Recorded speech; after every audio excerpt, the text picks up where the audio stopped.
చివరికి తనదే గవర్నమెంటు, తానే అధికారుల మీద ప్రెజర్ పెట్టడము, తర్వాత తన మీద ఉన్న కేసును తానే కోర్టులో పిటిషన్ ఎలా వేయించుకొని విత్డ్రా చేసుకుంటా ఉన్నారు. ఇది బెయిల్ వయలేషన్స్ కాదా అన్న కాడికి అన్న వివరాలతో చివరిగా ఫైనల్గా కంక్లూజన్స్లోకి పోతాం. సో ఇవి by and large agenda items. సుదీర్ఘంగానే ఉంటుంది, బట్ ప్రతి అంశం కూడా రాష్ట్ర ప్రజలకు తెలియాల్సిన అవసరం ఉన్న అంశాలే. నాణ్యానికి ఇటువైపున వర్షను ప్రజలందరికీ కూడా తెలుసుకోవాల్సిన అంశాలు. సో మొట్టమొదటిగా రైతుల సమస్యల దగ్గర నుంచి మొదలు పెడదాం. నిజంగా ఈరోజు రాష్ట్రంలో వ్యవసాయం ఎలా ఉంది, రైతుల పరిస్థితి ఎలా ఉంది అన్నది నిజంగా చూస్తే రాష్ట్రంలో పాలన సేవ్ ఆంధ్రప్రదేశ్, సేవ్ ఆంధ్ర అన్న పరిస్థితి మాదిరిగానే ఆంధ్ర రాష్ట్రంలో పాలన సాగుతూ ఉంది. అందరూ కూడా దేశం మొత్తం కూడా హలో ఇండియాస్, మా రాష్ట్రం వైపు ఒకసారి చూడండి అని చెప్పి నిజంగానే ప్రతి ఒక్కళ్ళం అనాల్సిన పరిస్థితిలోనే ఈ రాష్ట్రంలో ఈరోజు పాలన సాగుతూ ఉంది. మరి ముఖ్యంగా అడుగులు ముందుకు వేస్తే వ్యవసాయం అన్నది 62% జనాభా దాని మీద ఆధారపడి ఉన్న సెక్టర్. ఈ వ్యవసాయం అన్నది ఏ రాష్ట్ర ప్రభుత్వమైనా కూడా రైతులను సంతోషంగా పెట్టి, వ్యవసాయం అన్నది ఒక పండుగగా చేస్తేనే, రైతు సంతోషంగా ఉంటేనే రాష్ట్రం సంతోషంగా ఉంటుంది. రైతు కూలీ సంతోషంగా లేకపోతే రాష్ట్రం ఎప్పుడూ కూడా ఎదగదు, వెనకడుగు వేయాల్సింది. మా హయాంలో పండుగగా ఉన్న వ్యవసాయం చంద్రబాబు నాయుడు గారి హయాంలోకి వచ్చేసరికి అది దండుగలా మార్చిన పరిస్థితుల మధ్య ఈరోజు రాష్ట్రంలో వ్యవసాయం కొనసాగుతూ ఉంది. మొన్న ఈ మధ్యకాలంలోనే మనమంతా కూడా మోంతా తుఫాను ఇంకా మన మనసుల్లో నుంచి ఇంకా చెరిగిపోలేదు, మొన్ననే కనిపిస్తూ ఉంది. అసలు ఆ మోంతా తుఫాను వచ్చినప్పుడు మీ అందరికీ కూడా అవగాహన ఉండి ఉంటుంది. అసలు ఏ రకంగా దానికి బిల్డప్ ఇచ్చారని అంటే, ఇక్కడ నుంచి చంద్రబాబు నాయుడు ఆర్టీజీఎస్ కార్యాలయంలోకి పోయి ఆయనతో పాటు ఆయన కొడుకు, ఆయనకు తోడు ఆయన దత్తపుత్రుడు, ఏ రకంగా ముగ్గురు కలిసి ఏ రకంగా దాన్ని అసలు ఎలాంటి బిల్డప్ ఇచ్చినారు అని అంటే, వాళ్ళు ఇవ్వడము, దానికి తోడు వాళ్ళ ఎల్లో మీడియా, వాళ్ళ ఈనాడు అయితేనేమి, వాళ్ళ ఆంధ్రజ్యోతి అయితేనేమి, వాళ్ళ TV5 అయితేనేమి, అసలు ఏ లెవెల్లో బిల్డప్ ఇచ్చినారు అని అంటే, ఏకంగా వీళ్ళే తుఫానును పీకపట్టి డైవర్ట్ చేసినట్టుగా, అసలు వీళ్ళు గానా ఆర్టీజీఎస్లో గానా టీవీల ముందర గానా ఆ కంప్యూటర్ల మీద వీళ్ళు గానా కూర్చోకపోయినంటే అసలు ఇంకా రాష్ట్రంలో తుఫాన్ ఎఫెక్ట్ ఇంకా ఏ స్థాయిలో ఉండేది అని అంటే, వీళ్ళు కాబట్టి దాన్ని ఆపగలిగినారు అన్న లెవెల్లో బిల్డప్ ఇచ్చినారు. బిల్డప్లో చూసిన తర్వాత చివరికి విషయానికి ఎన్నికొస్తే తుఫాను చేసిన బీభత్సం, ఆ డెవస్టేషన్ తర్వాత ప్రభుత్వం స్పందించిన తీరు, ఫైనల్ పరిస్థితులు ఏమిటి అని చెప్పి చూస్తే, తుఫాను కారణంగా నష్టపోయిన ఏ రైతుకు కనీసం ఒక పైసా సహాయం అందలేదు. ఆశ్చర్యం ఏమిటి అని అంటే, దాదాపుగా 15 లక్షల ఎకరాలను తగ్గించేసి 4-5 లక్షలు కుదించేసినారు. పోనీ కుదించిన దానికన్నా కానీ కనీసం నష్టపరిహారం ఇచ్చారా అని అంటే అది లేదు, ఓ పైసా ఇలా. సరే, ఈ తుఫాను మోంతా తుఫాను గురించి పక్కన పెట్టండి. చంద్రబాబు నాయుడు గారి ఈ 19 నెలల పరిపాలనలో రాష్ట్రంలో దాదాపుగా 17 సార్లు ప్రకృతి వైపరీత్యాల కారణంగా, అంటే అది కరువు కావచ్చు, తుఫాన్లు కావచ్చు, 17 సార్లు ఈ 19 నెలల కాలంలో చంద్రబాబు నాయుడు గారి పరిపాలనలో ఈ 19 నెలల కాలంలో 17 సార్లు ఇన్పుట్ సబ్సిడీని వారంట్ చేసింది. ప్రకృతి వైపరీత్యాల వల్ల రైతులు కరువు వల్ల అయితేనేమి, తుఫాన్లు అయితేనేమి, కరువులు అయితేనేమి, అకాల వర్షాలు అయితేనేమి, రైతుల జీవితాలు చిన్నాభిన్నమై ఏకంగా 17 సార్లు గవర్నమెంట్ నుంచి ఇన్పుట్ సబ్సిడీ అన్నది రైతులకు రావాల్సిన పరిస్థితి. దాదాపుగా 1100 కోట్ల రూపాయలు ఇన్పుట్ సబ్సిడీ బకాయిలు.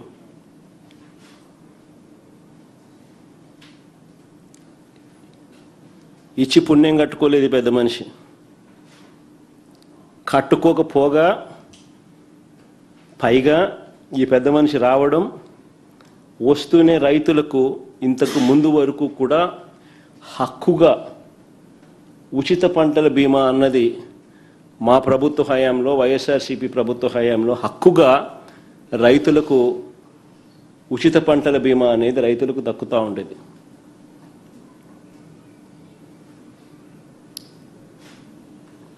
అలాంటిది మా హయాంలో అయితే దాదాపుగా 7,400 కోట్లు, 7,800 కోట్లు ఇచ్చినాం రైతులకు.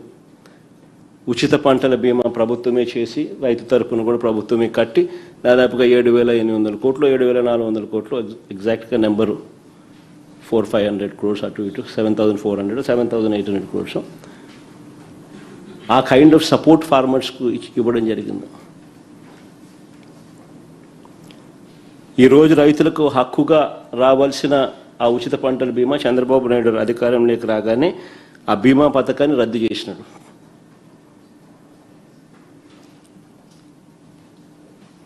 రైతుల పరిస్థితి ఈరోజు ఒకవైపున ఇన్పుట్ సబ్సిడీ రాదు, మరోవైపున రైతులకు హక్కుగా రావాల్సిన ఇన్సూరెన్సు సొమ్ము చంద్రబాబు నాయుడు పుణ్యాన రాకుండా పోయింది.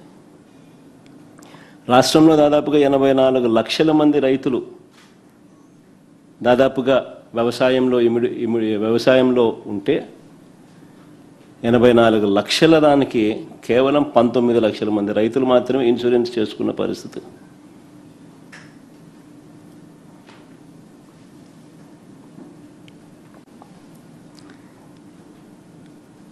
ఆశ్చర్యం కలిగించే విషయం ఇంకోటి ఏంటి అని అంటే, రైతులు కౌలు రైతులు అంతా కలిపి నంబర్ సార్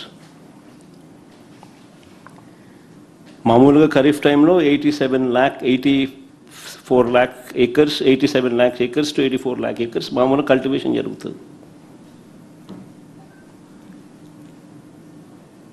ఈరోజు 19 లక్షల ఎకరాలకు మాత్రమే ఇన్సూరెన్స్ కనిపిస్తూ ఉంది.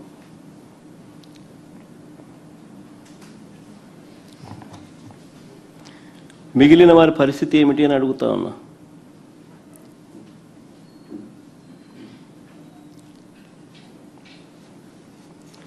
రోజు చంద్రబాబు నాయుడు గారి దగ్గర నుంచి స్పీచ్లు వింటూ ఉంటాం మనమంతా కూడా.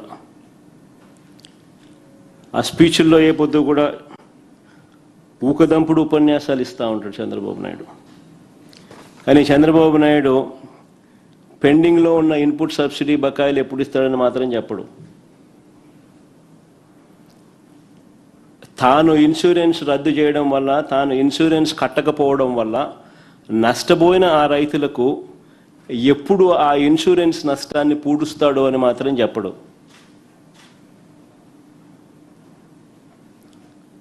ఆయన ఊకుదంపుడు ఉపన్యాసాలన్నీ కూడా వింటూ ఉంటే చివరకు అన్నిటికన్నా ఇంకా బాధాకరమైన విషయం ఏంటంటే పెట్టుబడి సహాయం అంటే క్యాపిటల్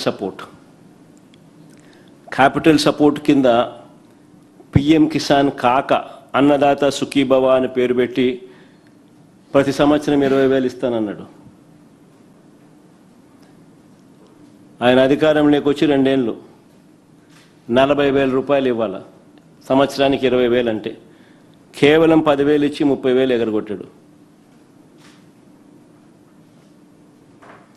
సో రైతుల పరిస్థితి ఏమిటి అని అంటే, ఒకవైపున క్యాపిటల్ సపోర్ట్ అంటే పెట్టుబడి సహాయం రైతులకు దక్కకుండా పోయింది. 40,000 రావాల్సిన చోట 10,000 ఇచ్చి చేతులు దులుపుకేసుకున్నాడు, 30,000 మోసం చేసి.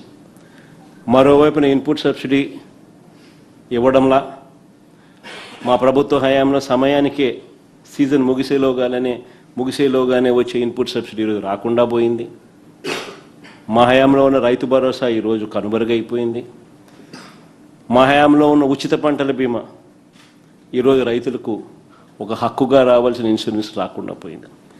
ఇవన్నీ ఒక ఎత్తు అయితే, రెండో ఎత్తు అన్నిటికన్నా బాధాకరమైన విషయం ఏమిటంటే, ఈరోజు ఇన్ని కష్టాల మధ్య రైతు వ్యవసాయం చేస్తే ఏ పంటకు ఈరోజు రైతులకు గిట్టుబాటు ధర రాని పరిస్థితి ఈరోజు రాష్ట్రంలో చూస్తా ఉన్నాం.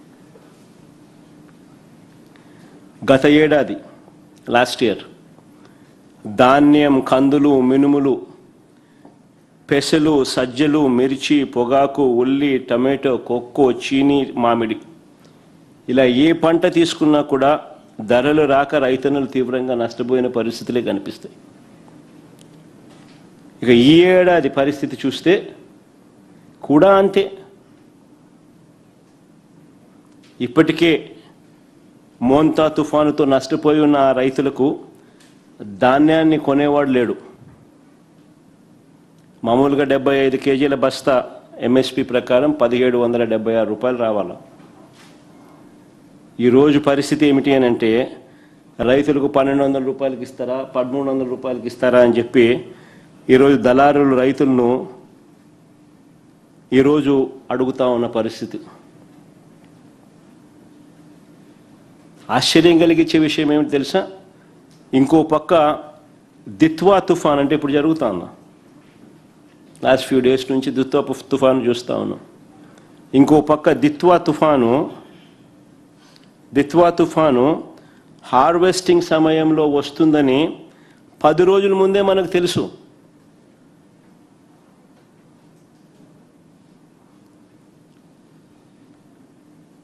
కోసిన పంట కళాల మీదే ఉందని తెలుసు.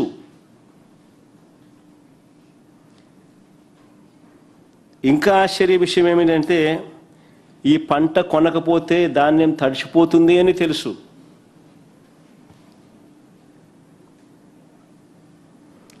రైతులు ఇప్పుడే దెబ్బతిని ఉండారు. ఈ ధాన్యం మనం కొనుగోలు చేయకపోతే రైతులు ఇంకా నష్టపోతారు అని కూడా తెలుసు. కానీ చంద్రబాబు గారు మాత్రం చోద్యం చూస్తూనే ఉన్నారే తప్ప రైతులను ఆదుకునే కార్యక్రమం ఎక్కడా జరగలేదు. ఒకసారి ఆలోచన చేయమని అడుగుతా ఉన్నాను. మీ ద్వారా రాష్ట్ర ప్రజలందరినీ కూడా ఆలోచన చేయమని అడుగుతా ఉన్నాను. మా హయాంలో ఇలాంటి పరిస్థితులే కన్నా వచ్చి ఉన్నప్పుడు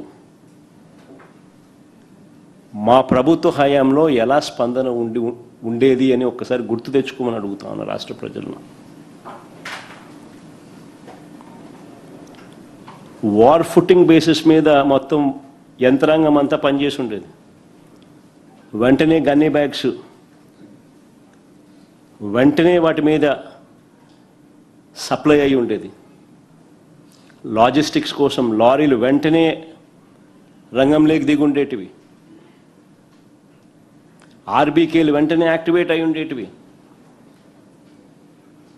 పంట కొనుగోలు వర్షానికన్నా మునిపే టక టక టక టక టక టక కొనుగోలు చేస్తుండేవాళ్ళు. ఇది గతంలో జరిగాయి.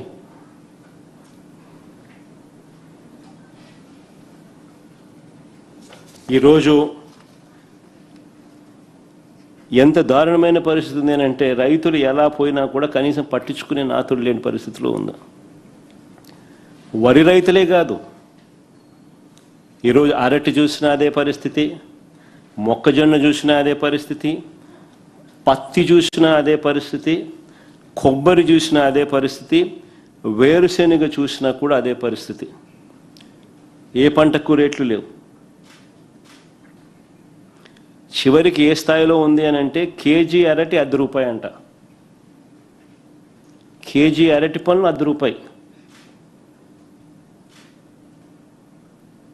ఇంకా రైతులు ఎలా బతుకుతారని అడుగుతా ఉన్నా.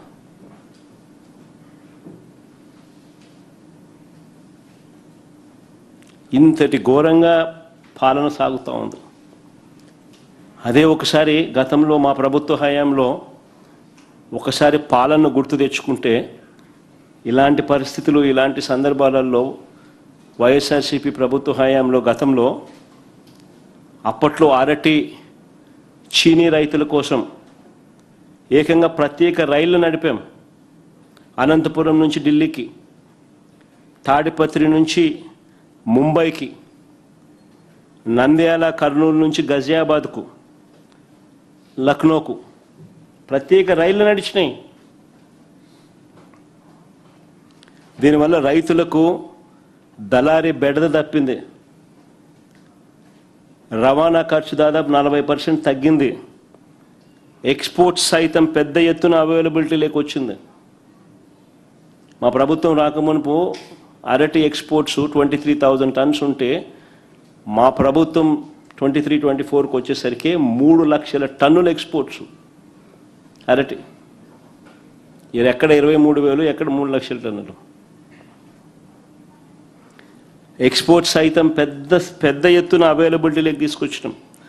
రైతులకు అదనంగా 20 నుంచి 40% రేట్లు పెరిగాయి.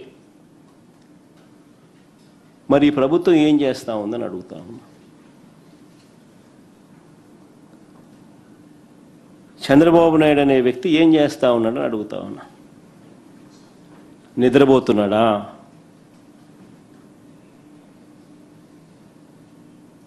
చంద్రబాబు నాయుడు గారిని గట్టిగా అడుగుతా ఉన్నా, నిన్ను ముఖ్యమంత్రిగా చేసింది ఎందుకు అని. గాడిదలు గాయడానికా నిన్ను ముఖ్యమంత్రిగా చేసింది అని అడుగుతా ఉన్నాను. కాదు కదా, గాడిదలు కాయడానికి కాదు కదా, పట్టించుకోవాలి కదా రైతులను.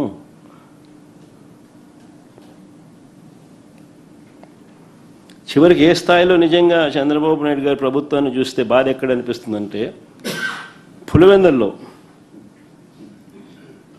600 టన్నుల కోల్డ్ స్టోరేజ్ మా హయాంలో ప్రారంభోత్సవం చేసినాం. ఆ కోల్డ్ స్టోరేజ్ ఆపరేషన్ లేదు, కరెంటు బిల్లులు ఖర్చు అవుతాయని. That is the flight of farmers.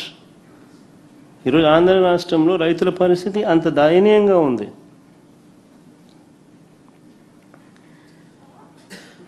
ఒకవైపున రైతుల పరిస్థితి ఇంత దయనీయంగా ఉంది. రైతులకు ఇచ్చిన హామీలు మోసంగా తేలుతూ ఉన్నాయి. ఇంతకుముందు లాస్ట్ ప్రెస్ కాన్ఫరెన్స్లో, ప్రెస్ మీట్లో నేను చంద్రబాబు నాయుడు రైతుల కోసం అన్న మాటలు ప్లే చేసి చూపించిన, నాశనం చేసి ప్లే చేసి చూపించిన, మీ అందరి సమక్షంలోనే జరిగింది. పిఎం కిసాన్ కాక అన్నదాత సుఖీ బాబా 20,000 ఇస్తానన్న మాటలు ప్లే చేసి చూపించిన ఇక్కడ ఇదే టీవీలోనే.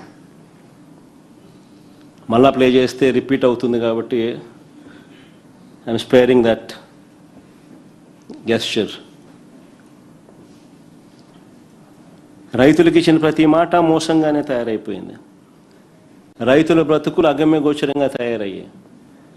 రైతులకు హక్కుగా ఉండాల్సిన ఇన్సూరెన్స్, ఉచిత పంటల బీమా పథకాన్ని రద్దు చేసినారు. ఇన్పుట్ సబ్సిడీ సమయానికే సీజన్ ముగిసేలోగా ఇచ్చే ఇన్పుట్ సబ్సిడీ దొరకకుండా పోయింది. ఆర్బీకేలు నిర్వీర్యం అయిపోయినాయి. ఈ క్రాప్ వ్యవస్థ తెరమరుగైపోయింది. తూతూ మంత్రంగా ఈ క్రాప్ చేసామన్నట్టుగా తయారయ్యాయే తప్ప అసలు ఒక పంట పొలంలో రైతును నిలబెట్టించి ఆ రైతు వేసిన ఆ పంట మధ్యలో ఆ రైతు నిల్చొని ఫోటో తీసి జియో ట్యాగ్ చేసి, ఇది ఈ రైతు, ఇన్ని ఎకరాలు ఈయన రైతు వేసినాడు, ఈ ఎకరాల్లో ఈ పంట ఈయన వేశాడు అనే దాన్ని ఆర్బీకేకు అనుసంధానం చేసి, దట్ ఈస్ కాల్డ్ ఈ క్రాప్. ఆ తర్వాత ఆ ఆర్బీకే పరిధిలో ఆ రైతుకు ఎక్కడ నష్టం జరిగినా కూడా, గిట్టుబాటు ధర రాని పరిస్థితి ఎక్కడ ఉన్నా కూడా, ఆర్బీకేలో ఒక పోస్టర్ ఉండేది, ప్రతి పంటకు ఇది గిట్టుబాటు ధరలని, ఈ పంటకి ఇది గిట్టుబాటు ధర, ఈ పంటకి ఇది గిట్టుబాటు ధర అని. ఎక్కడైనా అటువంటి గిట్టుబాటు ధర రాని పరిస్థితి ఎక్కడైనా ఉంటే వెంటనే ఆర్బీకే యాక్టివేట్ అయ్యేది. ఆ ఆర్బీకే పరిధిలో వెంటనే డిస్ట్రెస్ కాల్ జాయింట్ కలెక్టర్కి వెళ్ళేది. Joint collector was also assigned as joint managing director Markfed. వెంటనే జాయింట్ కలెక్టర్ ఇంటర్వ్యూన్ అయ్యేవాడు ఆ ఆర్బీకే పరిధిలో, ఆ పంటను కొనుగోలు చేసేవాడు, మార్కెట్లో కాంపిటీషన్ క్రియేట్ చేసేవాడు. దాదాపుగా 7,457 కోట్లు ఖర్చు చేసినాం మేము మార్కెట్ ఇంటర్వెన్షన్ ఫండ్. గిట్టుబాటు ధరలు రాని పరిస్థితి ఏ రైతుకు కూడా రాకూడదు అని చెప్పి పడ్డ పాలన ఆ రోజుల్లో. ఒక పక్క ఏమో అన్ని రైతుల జీవితాలు చిన్నాభిన్నమై కనిపిస్తూ ఉన్నాయి, ఇచ్చిన హామీలన్నీ మోసంగా కనిపిస్తూ ఉన్నాయి, రైతుల పరిస్థితి దయనీయంగా మారింది. మరోవైపున టాపిక్ డైవర్ట్ చేసేందుకు మోసాలతో చంద్రబాబు నాయుడు ఏమంటాడు, రైతన్నా మీకోసం అంటూ ప్రచారం చేసుకుంటాడు. పేపర్లో అసలు ఈనాడు పేపర్లో చూస్తే పేపర్ కటింగ్ చూడండి ఒకసారి, రైతన్నా మీకోసం అంట. ఏమంటాడు, కార్యక్రమాన్ని రాష్ట్ర వ్యాప్తంగా విజయవంతం చేసిన రైతులందరికీ ధన్యవాదాలంట. అసలు రైతుల దగ్గరికి పోయే పరిస్థితి లేదు వీళ్ళకు. పోతే రైతులు తిడతారు, కొడతారు, ఎవడు పోయింది లేదు. విజయవంతం అంట, కార్యక్రమాన్ని రాష్ట్ర వ్యాప్తంగా విజయవంతం చేసిన రైతులందరికీ ధన్యవాదాలంట. ఆశ్చర్యం అంటే ఆశ్చర్యమైన అడ్వర్టైజ్మెంట్లు, బుల్డోజింగ్, గోబెల్స్ ప్రచారాలు.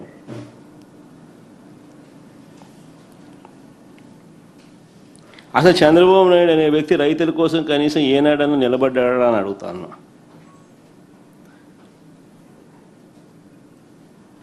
పైపెచ్చు ఈ ఒక్క మోసమే కాదు, ఈ ఒక్క అబద్ధమే కాదు, పైపెచ్చు ఈ మధ్యకాలంలో ఇంకొక అబద్ధం కూడా నిస్సిగ్గుగా ఆడుతూ ఉన్నాడు. సూపర్ 6లు సూపర్ 7లు ఇచ్చేసాము, సూపర్ 6 సూపర్ 7 ఇచ్చేసామని అంటున్నాడు. అది అడ్వర్టైజ్మెంట్ ఫస్ట్ వేయండి సూపర్ 6 సూపర్ 7 అడ్వర్టైజ్మెంట్ కాదు. సూపర్ 6లు సూపర్ 7 అడ్వర్టైజ్మెంట్లు అది కూడా ఇచ్చేసేమని. సూపర్ 6 సూపర్ 7 అడ్వర్టైజ్మెంట్లు కూడా ఇచ్చేసినామని చెప్పి రాస్తున్నాడు. ఆశ్చర్యం కలిగించే విషయం ఏంటంటే అసలు సూపర్ 6 సూపర్ 7లు ఈయన ఇచ్చినటివి ఏం చేశాడని అడుగుతా ఉన్నా.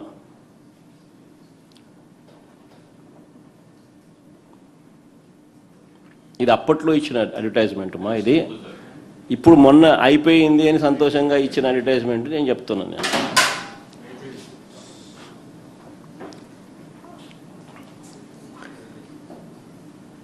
ఆశ్చర్యం కలిగించే విషయం ఇది సూపర్ 6 అడ్వర్టైజ్, ఇది సూపర్ 6 సూపర్ 7 ఆయన చెప్పినవి. ఇందులో ఒకసారి గమనిస్తే సూపర్ 6 సూపర్ హిట్ ఇది ఇచ్చిన అడ్వర్టైజ్మెంట్ ఈ మధ్యకాలంలో. సూపర్ 6లు సూపర్ 7లు చేసేసినాము, విజయవంతంగా బ్రహ్మాండంగా చేసేసినామని చెప్పి ఏకంగా చెప్పేస్తున్నాడు ఆయన. నిన్న పబ్లిక్ మీటింగ్లో కూడా నిన్న మీటింగ్లో కూడా ఆయన ఏదో సమ్ ఎక్కడ చెప్పినాడు, నిన్న గోపాలపురంలో కూడా సూపర్ 6లు సూపర్ 7లు విజయవంతంగా చేసేసినాము అని కూడా చెప్పేస్తున్నాడు. టీవీ పేపర్లలో వాళ్ళకు సంబంధించిన పాంఫ్లెట్ పేపర్లలో, వాళ్ళ టీవీ ఛానళ్ళలో, ఎల్లో మీడియా టీవీ ఛానళ్ళల్లో అడ్వర్టైజ్మెంట్ కూడా ఇచ్చేస్తున్నారు. సూపర్ 6 సూపర్ 7 సూపర్ హిట్ అని. నిజంగా గోబెల్స్ అంటే దీనికి గోబెల్స్ అసలు ఎక్కడో పోవాలి. అసలు వీళ్ళ దగ్గర నుంచి గోబెల్స్ నేర్చుకోవాలి. గోబెల్స్ అనే వ్యక్తి హిట్లర్ టైంలో కమ్యూనికేషన్ మినిస్టర్. ఆయన పేరు చెప్తారు కానీ వాస్తవం ఏంటంటే చంద్రబాబు నాయుడు పేరు చెప్పాలా. ఈయన చంద్రబాబు నాయుడు గోబెల్స్కి టీచరు, మెంటార్. సూపర్ 6 సూపర్ 7 అట్లా అడ్వర్టైజ్మెంట్ ఇస్తున్నాడు, వాళ్ళ టీవీలో ఊదరగొడుతున్నారు, వాళ్ళ పార్టీకి సంబంధించిన వాళ్ళతో చెప్పించేసేస్తారు. మళ్ళీ వాళ్ళకి సంబంధించిన ఎల్లో మీడియాలో టీవీ డిబేట్లు పెట్టి కూడా అయిపోయిందని అనేస్తున్నారు. ఆశ్చర్యమే అడుగుతా ఉన్నా. ఒకసారి మన సూపర్ 6 సూపర్ 7 వాళ్ళు అసలు సూపర్ 6 సూపర్ 7గా వాళ్ళు చూపించింది పెట్టుమా, ఇంతకుముందు చూపించినావు చూడు. ఇది ఇది ఇది ఎన్నికల ముందు ఓట్ల కోసం చంద్రబాబు నాయుడు 9/5/2024 ఎన్నికలకు ముందు ఓట్ల కోసం చంద్రబాబు నాయుడు ఇచ్చిన అడ్వర్టైజ్మెంట్ సూపర్ 6 సూపర్ 7 ఆయన మేనిఫెస్టోలో పెట్టింది. ఒకసారి ఇది చూడండి. ఒకసారి నేను అడుగుతాను, ఇది ఇట్టనే పెట్టు, నేను అడుగుతా కొన్ని క్వశ్చన్లు. చంద్రబాబు నాయుడు సంబంధించిన మనుషులు దీనికి సమాధానం చెప్తారేమో చూడండి. నిరుద్యోగ భృతి కింద నెల 3,000 రూపాయలు ఇస్తానన్నాడు. నిరుద్యోగ భృతి కింద నెల 3,000 రూపాయలు ఇస్తానన్నాడు. 2 ఏళ్ళకి కలిపి 72,000. 2 ఏళ్ళకి కలిపి 72,000 ఇవ్వాలి. నేను ఇంతకుముందు ఈ ప్రెస్ మీట్ కన్నా ముందు ప్రెస్ మీట్లో మీకు బాండ్లు కూడా చూపించిన. చంద్రబాబు నాయుడు ఏ రకంగా ప్రతి ఇంటికి పోయి బాండ్ ఇచ్చినాడు, వాళ్ళ మనుషులు పోయి సంతకాలు పెట్టి బాండ్ ఇచ్చినారు. ఇదిగోమా చంద్రబాబు నాయుడు సంతకం అని ఆయన ప్రమాణ పూర్తిగా ఆయన దత్తపుత్రుడు ఇద్దరు ఫోటోలు పెట్టి వాళ్ళిద్దరూ కూడా ప్రమాణం చేస్తూ ఏ రకంగా వాళ్ళు ప్రమాణం చేసి బాండ్లు ఇచ్చినారో కూడా చూపించినాం. ఆ బాండ్లలో వాళ్ళు రాసిన మాటలు కూడా చదివి వినిపించి అందరికీ కూడా చూపించినాం. ప్రతి ఇంటికి నిరుద్యోగ భృతి కింద నెల 3,000 ఇస్తామన్నారు. 2 ఏళ్ళకు 72,000 ఇచ్చినారా అని అంటాను. మళ్ళీ సూపర్ 6 సూపర్ 7 ఎక్కడ అమలైందని అడుగుతాను. ప్రతి ఏప్రిల్లో మా ప్రభుత్వంలో, ప్రతి సంవత్సరం ఏప్రిల్లో మా ప్రభుత్వంలో 1,100 కోట్లు వసతి దీవెన కింద ఇచ్చేవాళ్ళం. అంటే పిల్లలకు బోర్డింగ్ అండ్ లాడ్జింగ్ ఖర్చుల కోసం, పిల్లలు ఇబ్బందులు పడకుండా ఉండడం కోసం, ఇంజనీరింగ్ డిగ్రీ చదివే పిల్లలకు సంవత్సరానికి 20,000 రూపాయలు అదర్ దెన్ ఫీజు రీఇంబర్స్మెంట్ ఇచ్చేవాళ్ళం. పాలిటెక్నిక్ చదివే పిల్లలకు అదర్ దెన్ ఫీజు రీఇంబర్స్మెంట్ 15,000 ఇచ్చేవాళ్ళం. ఐటీఐ చదివే పిల్లలకు సంవత్సరానికి అదర్ దెన్ ఫీజు రీఇంబర్స్మెంట్ 10,000 ఇచ్చేవాళ్ళం వసతి దీవెన కింద. సంవత్సరానికి ప్రతి ఏప్రిల్ సంవత్సరంలో 1,100 కోట్లు ఇచ్చేవాళ్ళం. ఏప్రిల్ 2024 ఎలక్షన్ కోడ్ వల్ల ఆగిపోయింది. ఏప్రిల్ 2024 ఏప్రిల్ 2025 1,100 కోట్లు 2,200 కోట్లు బకాయిలు. విద్యా దీవెన బకాయిలు 4,900 కోట్లు, వసతి దీవెన బకాయిలు 2,200 కోట్లు. రెండు కలిపితే 7,100 crores డ్యూస్.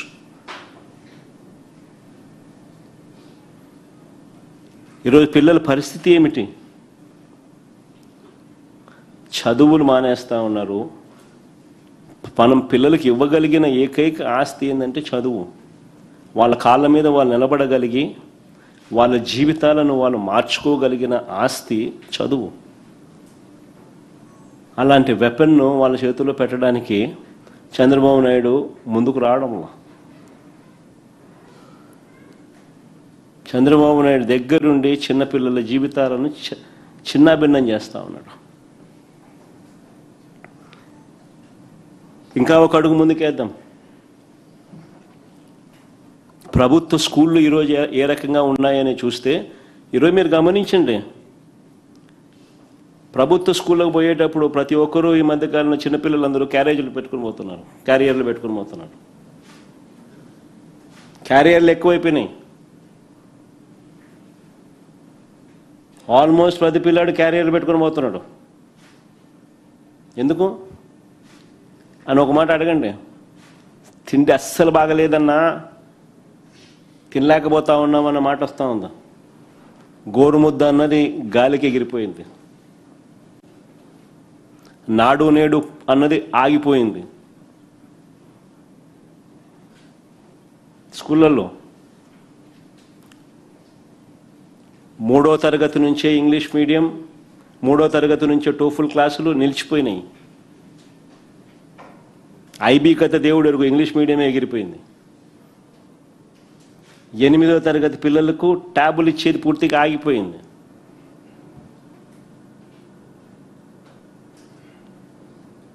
ఈరోజు పిల్లల పరిస్థితి ఎట్లుందనంటే, ప్రభుత్వ హాస్టళ్లలో దిస్ ఇస్ అందరూ నిజంగా మీరందరూ కూడా దీని మీద ధ్యాస పెట్టండి. ప్రభుత్వ హాస్టళ్లలో కలుషిత తాగునీరు, కలుషిత ఆహారం, అనారోగ్యం వల్ల ఈ 18-19 మంత్స్ చంద్రబాబు రెజీమ్లో ఏకంగా 29 మంది పిల్లలు చనిపోయినారు. 29 మంది పిల్లలు చనిపోయినారు. This is a record. 29 మంది పిల్లలు చనిపోయినారు.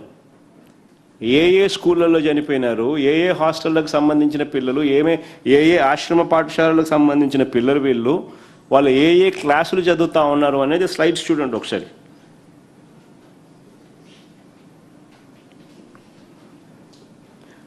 అనారోగ్యంతో మృతి చెందిన పిల్లలు పార్వతీపురం జిల్లా పువ్వల అంజలి 12 సంవత్సరాలు, కురుపాం గిరిజన ఆశ్రమ పాఠశాలలో జాండీస్తో మృతి. కల్పన కురుపాం గిరిజన ఆశ్రమ పాఠశాలలో జాండీస్తో మృతి, పార్వతీపురం మన్యం జిల్లా. మందుబా తాడంకి చిన్నారి 11 సంవత్సరాలు, మక్కువ మండలం ఎర్ర సామంత వలసలో జాండీస్తో మృతి, పార్వతీపురం మన్యం జిల్లా. రష్మిక 8 సంవత్సరాలు, వెన్నెల వలస గిరిజన బాలికల ఆశ్రమోన్నత పాఠశాలలో మలేరియాతో మృతి. కానీ ముందు మనం హడ్డుబంగి గిరిజన సంక్షేమ ఆశ్రమ బాలికల పాఠశాల అనారోగ్యంతో మృతి. పల్లవి 12 సంవత్సరాలు, అనారోగ్యంతో మృతి. మామిడిపల్లి గిరిజన సంక్షేమ ఆశ్రమ పాఠశాల అనారోగ్యంతో మృతి. మోహన్ దాస్ 15 సంవత్సరాలు, పాఠశాల జ్వరంతో మృతి. గిరిజన బాలికల ఆశ్రమ పాఠశాలలో జ్వరంతో మృతి అవంతిక.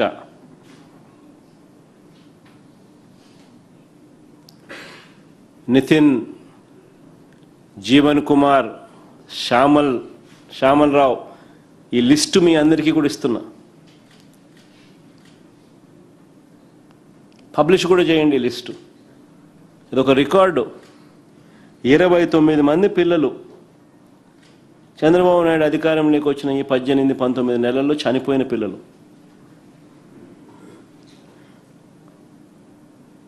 నిజంగా కొన్ని వందల మంది పిల్లలు hospitalised on account of food poisoning, on account of water contamination.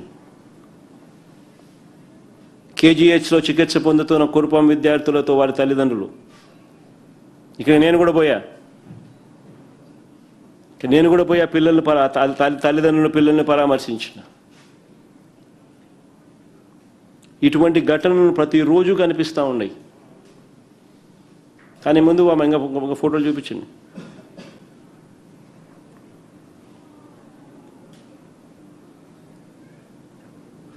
ఈ పరిస్థితులు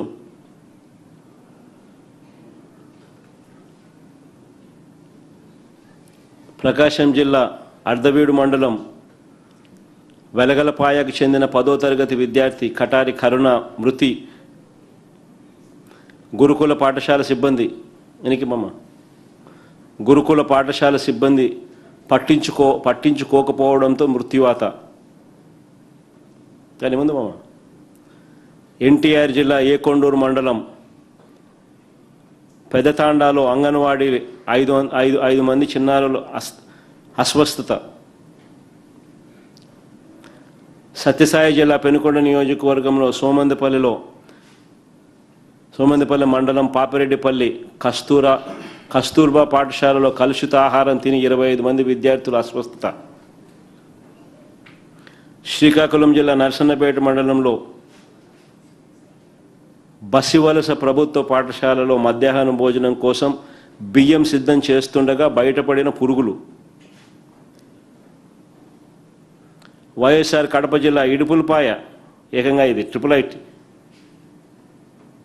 ఆర్కే వ్యాలీ IIIT క్యాంపస్లోని భోజనంలో పురుగులు. కృష్ణా జిల్లా చల్లపల్లి మండలం పురిటిగడ్డ జిల్లా పరిషత్ ఉన్నత పాఠశాలలో హై స్కూల్ ప్లస్ కళాశాలలో మధ్యాహ్న భోజనంలో పురుగులు. పొట్టి శ్రీరాములు నెల్లూరు జిల్లా ఆత్మకూరు ఏపీ బాలికల గురుకుల పాఠశాలలో విషజ్వరాలు సోకి 40 మంది బాలికలు అస్వస్థత. అల్లూరు సీతారామరాజు జిల్లా గూడెం కొత్త వీధి మండలం మారుమూల జర్రెల గిరిజన గ్రామం ఆశ్రమ పాఠశాలలో దుంపల కూర పెరుగు తిన్న 29 మంది విద్యార్థులకు అస్వస్థత, ఆసుపత్రి పాలైన గిరిజన స్టూడెంట్స్. అల్లూరు సీతారామ జిల్లా రాజేంద్రపాలెం బాలికల ఆశ్రమ పాఠశాలలో అపరిశుభ్రత, ఆహారం కలుషితమై 22 మంది అస్వస్థత. నంద్యాల జిల్లా మిట్టకందాల గ్రామంలోని అంగన్వాడీ సెంటర్లో 3లో విషతుల్య ఆహారం, 8 మంది చిన్నారులకు వాంతులు విరోచనాలు. సత్యసాయి జిల్లా గోరంట్ల గిరిజన సంక్షేమ గురుకుల పాఠశాలలో అన్నంలో పురుగులు, కూరగాయల్లో ఎలుకలు, 4 విద్యార్థినిలో అస్వస్థత.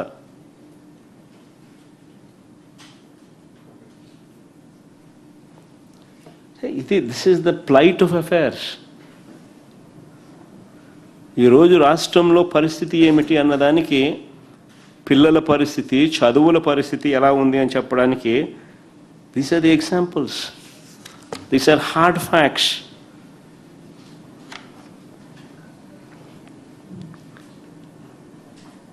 ఇంకో అడుగు ముందుకేద్దాం. ఈ ప్రభుత్వానికి ఇంకో మాయరోగం వచ్చింది.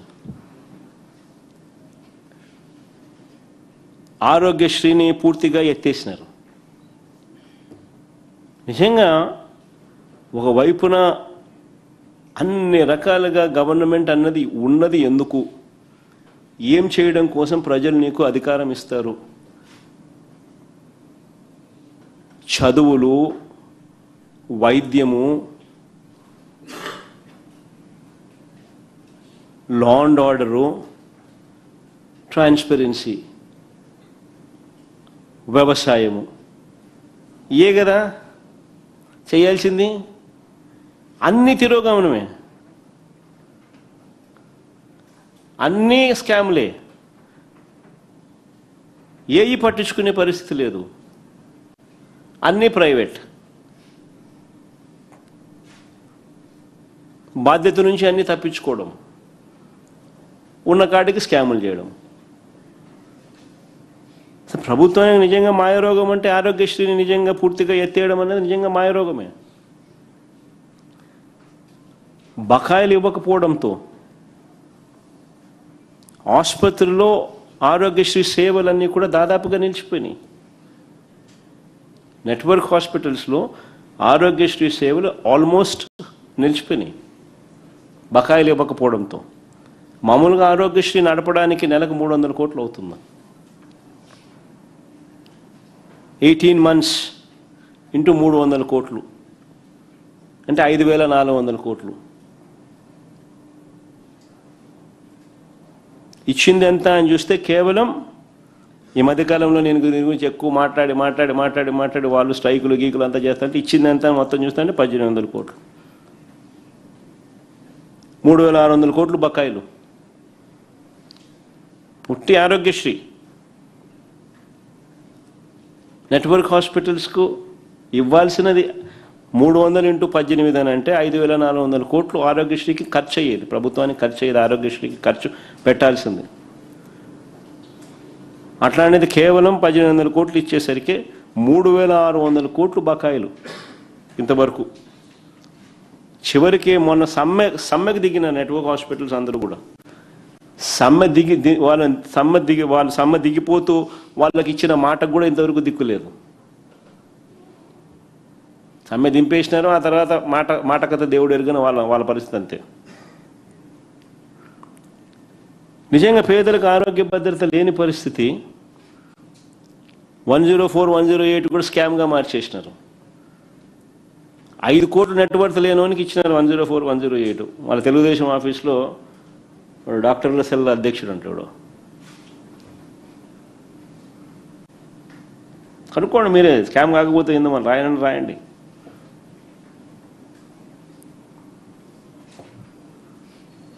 This is the plight. ఓ పక్క ఇంత దారుణంగా ఆరోగ్య వ్యవస్థ ఉంటే మరోవైపు సంజీవిని అంటాడు,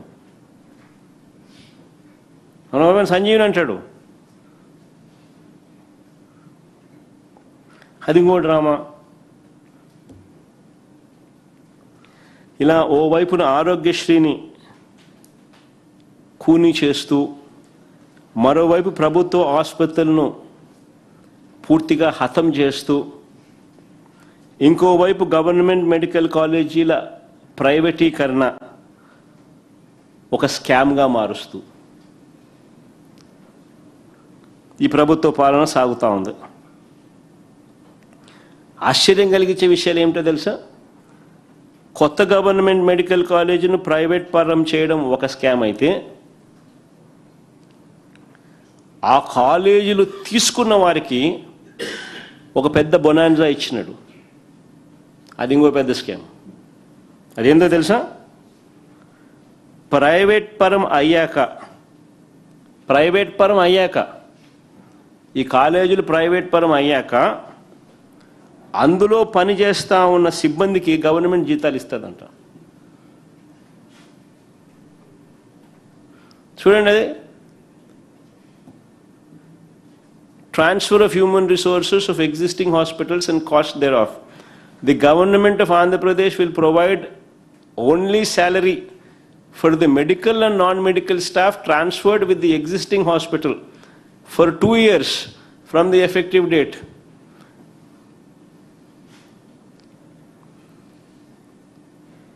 ఒక్కో టీచింగ్ హాస్పిటల్లో మామూలుగా నెలకు ఒక 550 బెడ్ హాస్పిటల్ 550 బెడ్ హాస్పిటల్ ఎంత ఖర్చు అవుతుంది అని చెప్పి చూస్తే approximately 5 to 6 crores per month ఖర్చు అవుతుంది శాలరీస్. అంటే సంవత్సరానికి 60-70 కోట్లు, 2 ఏళ్లకు 140 కోట్లు, 120 నుంచి 140 కోట్లు 2 ఏళ్లకు ఈయనిస్తున్నాడు. అంటే ఆశ్చర్యం ఏందనంటే, ఇది గవర్నమెంట్ భూమి, గవర్నమెంట్ బిల్డింగులు, గవర్నమెంట్ స్టాఫ్, గవర్నమెంట్ జీతాలు, కానీ ఓనర్స్ ఏమో ప్రైవేట్ వాళ్ళు.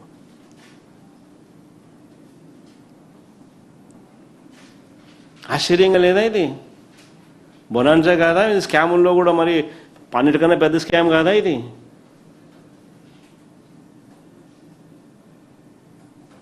గవర్నమెంట్ భూమి, గవర్నమెంట్ బిల్డింగులు, గవర్నమెంట్ స్టాఫ్, గవర్నమెంట్ జీతాలు, కానీ ఓనర్లు ఏమో ప్రైవేట్ వాళ్ళు. లాభాలేమో ప్రైవేట్ వాళ్లకు, భారమేమో గవర్నమెంట్కు, ప్రజలకు.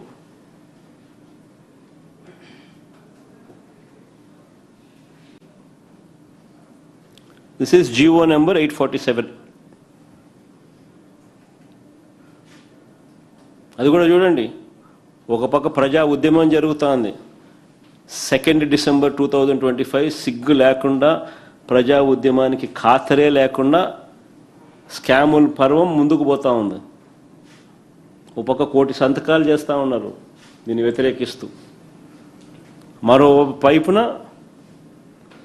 ఖాతరే లేకుండా చంద్రబాబు నాయుడు చేస్తూ ఉన్న స్కాముల పర్వం, స్కాముల్లో ఇంకా ఒక అడుగు ముందుకు వేసి ఇంకా పెద్ద స్కాములు చేస్తూ ఉన్నాడు. కొత్త గవర్నమెంట్ కాలేజీల ప్రైవేటీకరణపై ప్రజలు తీవ్రంగా వ్యతిరేకత చూపిస్తూ ఉన్నా కూడా ఈ నిర్ణయాన్ని వెనక్కి తీసుకోకపోవడంతో ప్రజలందరూ కూడా రోడ్ల మీద ఎక్కుతున్నారు. 175 నియోజకవర్గాల్లో మా పార్టీ ఇప్పటికే భారీ ర్యాలీలు ప్రజల తరపున, ప్రజలతో కలిసి ప్రజల గొంతుకను ఇప్పటికే వినిపించడం జరిగింది. 1 కోటి మందికి పైగా సంతకాలు పెడుతూ ఈ ఉద్యమానికి పెద్ద ఎత్తున ప్రజలు సంఘీభావం తెలుపుతా ఉన్నారు. ఇప్పుడే నిన్ననే గవర్నర్ గారి దగ్గర నుంచి కూడా డేట్స్ కన్ఫర్మ్ అయినాయి. కాబట్టి ఈ నెల 10వ తారీఖున ప్రజలు చేసిన ఈ సంతకాల పత్రాలు ప్రజలకు, మీడియాకు, అందరికీ కూడా ఆయా అసెంబ్లీ సెగ్మెంట్లలో డిస్ప్లే చేసి ప్రజలకు, మీడియాకు చూపించి ఈ నెల 10వ తారీఖున నియోజకవర్గ కేంద్రాల నుంచి జిల్లాలకు పంపడం జరుగుతుంది. 10వ తారీఖున 13వ తారీఖున జిల్లా కేంద్రాలలో ర్యాలీ చేసి ఆ ప్రజలు చేసిన ఆ సంతకాలు, ఆ 1 కోటి సంతకాలకు పైగా ఆ పత్రాలను పార్టీ సెంట్రల్ ఆఫీస్కు జిల్లాల నుంచి బయలుదేరుతాయి. అన్ని జిల్లాల నుంచి వచ్చిన ఈ 1 కోటి సంతకాలకు పైగా ఈ పత్రాలను తీసుకుని రాష్ట్ర గవర్నర్ గారికి ఈ నెల 16న సమర్పిస్తాం.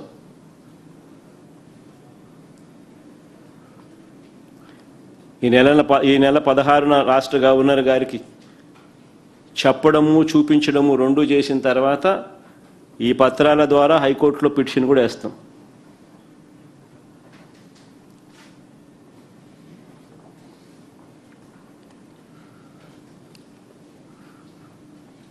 Next topic లేకపోదాం.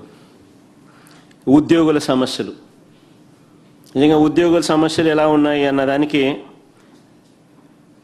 ఈ డిసెంబర్ చివరి నాటికి, ఈ డిసెంబర్ అయిపోతే ఈ జనవరి వస్తే 5 డిఏలు ఇవ్వాల్సి ఉండగా 1 మాత్రమే ఇచ్చారు.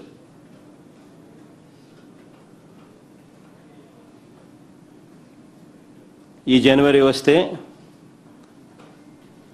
5 డిఏలు పెండింగ్, 5 డిఏలు ఇవ్వాల్సి ఉండగా కేవలం 1 డిఏ మాత్రమే ఇచ్చినట్టు అవుతుంది. అది కూడా వాయిదాల్లో ఇస్తామంటున్నారు. ఆశ్చర్యం ఏమిటో తెలుసా? చరిత్రలో ఎప్పుడూ కూడా చూసి ఉంటాం మనం, డిఏ అరియర్స్ అన్నది రిటైర్మెంట్ పూర్తయిన తర్వాత అరియర్స్ ఇస్తామని చెప్పిన ప్రభుత్వం బహుశా చరిత్రలో ఎప్పుడు చూసి ఉంటాం, ఒక చంద్రబాబు ప్రభుత్వం తప్ప. దానికి తగ్గట్టుగా జియో చూడండి, జియో నెంబర్ 60 ఇచ్చినారు. జియో నెంబర్ 60లో చూడండి ఏమని రాసినాడు, క్లాస్ 11, క్లాస్ 12 ఒకసారి చదవండి. జియో నెంబర్ 60, డిఏ అంటే dearness allowance sanctioned in the above paras shall be paid in cash with salary of October 2025 payable in November 2025. The arrears on account of payment of DA for the period of 1/1/2024 to 30/9/2025 shall be payable to the employees at the time of their exit from the government services. ఇది ఎప్పుడు జరగల. ఇంకా ఫర్దర్గా చూడండి, in the event of death of N employee before the issue of these orders the legal heir shall be entitled to the arrears of dearness allowance. ఇది చరిత్రలో ఇందరికి ఏ ముఖ్యమంత్రి కూడా, బహుశా ఏ ప్రభుత్వం కూడా ఎప్పుడు కూడా ఇట్లాంటి డ్రకోనియన్ జియో ఎప్పుడు తీసుకొచ్చిండు.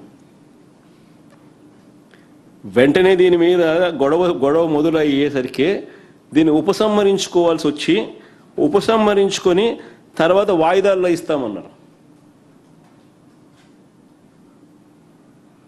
ఉపసంహరించుకొని తర్వాత వాయిదాల్లో ఇస్తామన్నారు. నిజంగా ఆశ్చర్యం ఇది. ఎన్నికల్లో హామీ ఇచ్చినట్టుగా మెరుగైన పిఆర్సీ ఇంతవరకు లేదు. ఎన్నికలప్పుడు ఏమన్నారు? మెరుగైన పిఆర్సీ అన్నారా? అసలు first of all PRC chairman అంతవరకు ఉన్నోని తీసేసినారు, కొత్తోని ఇంతవరకు వేయలా. పిఆర్సీ చైర్మన్ కొత్తగా వేస్తే వెంటనే రిపోర్ట్ ఇస్తే వెంటనే రిపోర్ట్ ఇవ్వాలి, రిపోర్ట్ ఇస్తే వెంటనే ఇంప్లిమెంట్ చేయాలి, ఇంప్లిమెంట్ చేస్తే వెంటనే జీతాలు, ఎంప్లాయీస్కి జీతాలు పెరుగుతాయి, సో జీతాలు పెరగకూడదు అని చెప్పి పిఆర్సీ చైర్మన్ కూడా వేయాలి, నామినేట్ కూడా చేయాల. మెరుగైన పిఆర్సీ అన్నాడు. మెరుగైన పిఆర్సీ కదా దేవుడు ఎరుగు, కనీసం పిఆర్సీ చైర్మన్ ఇంతవరకు అపాయింట్ కాల. మెరుగైన పిఆర్సీ ఒక బూటకం. వాగ్దానం చేసినట్టుగా వెంటనే అయ్యారన్నాడు, అయ్యారు లేదు. మేము వచ్చిన వెంటనే 27% అయ్యారు ఇచ్చినాం, వెంటనే అధికారంలోకి రాగానే జీతాలు పెరిగినాయి. అయ్యారు లేదు, పిఆర్సీ లేదు, ఓపీఎస్ లేదు. అంతకన్నా ఇంకా ఆశ్చర్యం ఏంటంటే ఉద్యోగులను త్రిశంక స్వర్గంలో పెడుతూ మా ప్రభుత్వం ఇచ్చిన జీపీఎస్ గ్యారంటీడ్ పెన్షన్ స్కీమ్ కూడా చెల్లుబాటు కాకుండా చేశారు. కనీసం ఆ గ్యారంటీడ్ పెన్షన్ స్కీమ్ అన్నా ఇప్పుడు దేశం అంతా కాపీ కొడుతుంది. అదన్నా కనీసం ఇంప్లిమెంట్ అయ్యిందంటే కొద్ది గొప్ప దాని బెనిఫిట్స్ అన్న ఎంప్లాయీస్కి వచ్చిందరు, రిటైర్ అయిన వాళ్ళకు.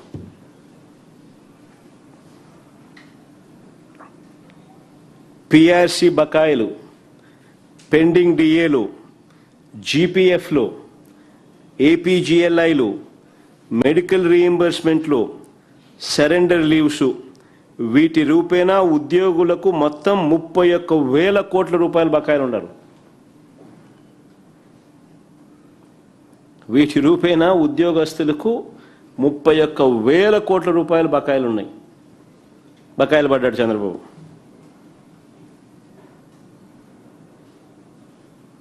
ఆప్కాస్లో ప్రతి నెల 1వ తారీఖునే జీతాలు ఇచ్చేట్టుగా మా ప్రభుత్వంలో చర్యలు తీసుకుంటే ఆప్కాస్లో ఈరోజు ఒకవైపున నెంబర్స్ తగ్గిస్తూ ఉన్నారు, సంఖ్య తగ్గిస్తూ ఉన్నారు. అందరినీ కాంట్రాక్టులు అందరికీ వీళ్ళకి సంబంధించిన టీటీ గుడులలో కూడా శానిటేషన్ వర్కులు కూడా కాంట్రాక్ట్లే. వీళ్ళకి సంబంధించిన భాస్కర్ నాయుడు, చంద్రబాబు నాయుడు బంధువులు, చంద్రబాబు నాయుడు మనుషులు, వీళ్ళకే వర్కులు, వీళ్ళకే ఆ లేబర్ కాంట్రాక్టుల వర్కులు కూడా. ఆప్కాస్లో ఒకవైపు నెంబర్లు తగ్గిస్తున్నారు, మరోవైపు ఆప్కాస్లో నెల 1వ తారీఖున జీతం ఇవ్వడం కదా దేవుడు ఎరుగు. ఇప్పుడు జీతాలు 2 నెలలకోసారి 3 నెలలకోసారి ఇస్తున్నారు. నేను పులివెందులకు పోతే మా వాళ్ళు వచ్చి రిప్రజెంటేషన్ ఇచ్చినారు.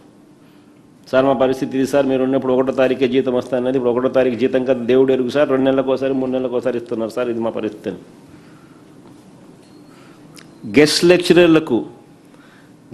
లెక్చరర్లకు 8 నెలలుగా జీతాలు లేవు.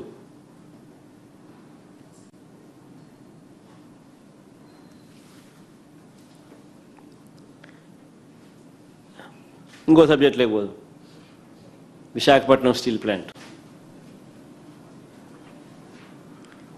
నిజంగా ప్రైవేటీకరణకు వ్యతిరేకంగా విశాఖ ఆంధ్రుల హక్కు అని ఈ రకంగా ఈ ప్లాంట్ వచ్చింది. ఆ తర్వాత ఏ ప్లాంట్ ఈ రకంగా ఆంధ్రుల హక్కుగా ఆంధ్రుల మనోభావాలను రిఫ్లెక్ట్ చేస్తూ ఈ ప్లాంట్ ఏదైతే కమిషన్ అయిందో, నిజంగా వీళ్ళు ప్రైవేటీకరణకు వ్యతిరేకంగా ఆందోళన ఉధృతంగా సాగుతూ ఉంది ఇక్కడ.